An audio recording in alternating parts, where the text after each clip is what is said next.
In games, nuclear wars have more than once caused the end of civilization. As a result, the hero had to wander through the disfigured terrain and look for at least the slightest hope. Fortunately, the government in the modern world will not allow this, or not? But what if the Fallout or Metro universes do come true? I will talk about it in this video. Welcome to the RTV Gaming channel, and we are starting. Back in the days of the Cold War, the doctrine of mutually assured destruction arose. The fact is that the nuclear powers have enough power to destroy the opponent. At the same time, the country into which the missiles flew would not have enough time to save, but it would have time to strike back. Thus, the country that unleashed a nuclear war will also be destroyed. Does anyone need it? Unlikely. As a result, attacking the enemy with weapons of mass destruction is simply unprofitable. This is an impressive deterrent that is hard to underestimate.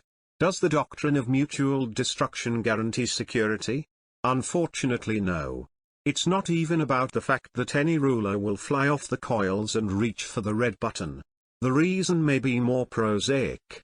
The world was already on the brink of nuclear war. On September 26, 1983, the Soviet missile attack warning system reported the launch of shells from the American base. Alarms were activated, the clock began to tick, and the soldiers said goodbye to life and prepared to strike back. Lieutenant Colonel Stanislav Petrov saved everyone from mutual destruction. He noted that the Americans fired only part of the missiles, which is illogical. In addition, the characteristic flashes and plumes of fire from missiles are not visible, and the radar warning does not record attacks. As a result, he recommended not to strike back, and after a couple of minutes, the straining signals disappeared. It turned out that the cause of the signal was a warning system error.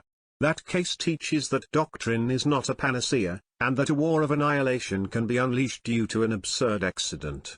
So it's best to relax and not wait for a nuclear massacre, but it's still worth making sure. The problem is that the probability of survival in the event of a nuclear attack is extremely small.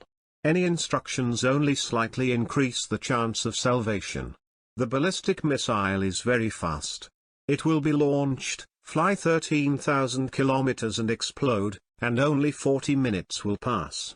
But it should be borne in mind that warning systems will notice an approaching missile only after a few minutes, and then information about the threat must be conveyed to the population in time. It may take another 20 minutes before the authorities turn on the sirens and voice messages. It turns out that from the moment the population learns about the attack until the nuclear strike itself, there will be approximately 18 minutes. Will this be enough time to get to the bunker or the subway? Not likely if you're not around. Going to a bomb shelter or the subway empty-handed is not a good idea. Prepare in advance a change of clothes, water, a car first aid kit, antibiotics, iodine tablets, a multivitamin complex, a flashlight and other important things. Also buy a gas mask or respirator. You may not need them in a bunker or subway, but if you catch an explosion at home or on the street, these things can save lives. Whether you survive a nuclear attack or not depends on the distance to the explosion site. If you find yourself at a distance of 2 to 7 kilometers, there is a chance of survival. If you find trouble 7 kilometers away, you can only get off with a fright. It is difficult to predict exactly where the blow will be struck, however, most likely, we are talking about objects of strategic importance. Consider if there are such places in your city and county. Better to stay away from them. At the same time, it is pointless to run away or leave the explosion, there is too little time, and the shock wave spreads quickly. If the bunker or metro is not nearby, stay at home and try to figure out which side the wave will come from. It is best to take the farthest corner of the room and protect yourself from fragments that will fly from the windows. There are no guarantees that the house will not be destroyed. It depends on the distance to the epicenter and the strength of the structure. However, if it is difficult to get to the bunker or the subway, you will not find a safer place than home.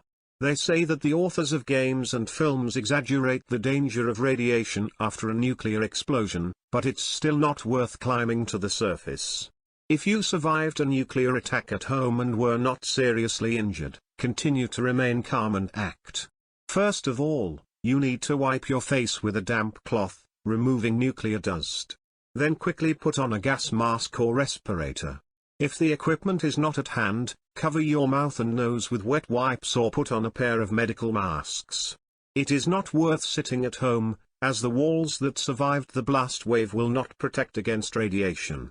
It is better to go outside and get to the nearest hospital or major road. This is where rescuers should immediately appear. If there is no help nearby, try to get away from the epicenter of the explosion. Ideally, be at a distance of 7 kilometers from the epicenter or further. At the same time, stay close to the buildings that block the direction from which the wave was coming. Whether you survive a nuclear explosion or not depends on many random factors. No preparation will save you if you are 2 kilometers from the impact site, and there is no bunker nearby. Otherwise, however, a cool head and the right equipment can save a life. It's still good that we do not live in the world of fallout, and politicians do not discuss every day the possibility of the outbreak of the Third World War and do not put the deterrence forces in a special mode.